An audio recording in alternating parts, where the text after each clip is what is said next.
Boss, anong masasabi niyo sa inyo mga basher? Ano yan pagka ako'y nag-upload tungkol sa kay Presidente Marcos? Mga troll kasi yan, yung mga bayaran yan. Yung sabi, kaya ko daw nasabi dahil hindi ko daw nakikita. Bulag daw ako. Yung isa naman, ang sabi ay, kung ano daw nakikita ko, sarilinin ko na lang daw. Brother! Baka nakalimutan mo, tayo'y demokrasya.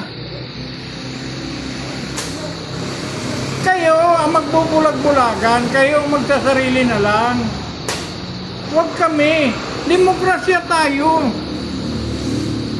Ang patakaran ko sa isang politiko, katulad niyang amo ninyo, pag maganda ang ginagawa, palakpakan. Pero pag masama ang ginagawa, punahin. Alam nga magpalakpakan ko yung amo niyong si Marcos.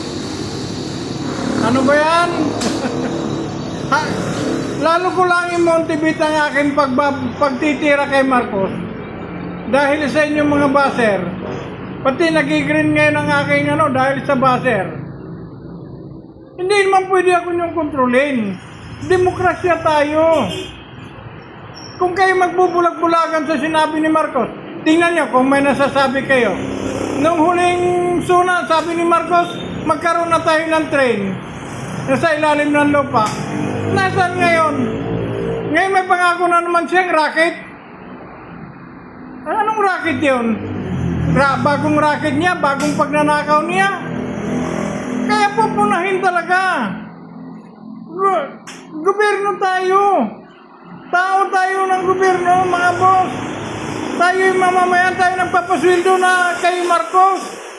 Ako dalawang aking business permit na binabayaran. Dalawang aking BIR bukod sa aking lupa't bahay.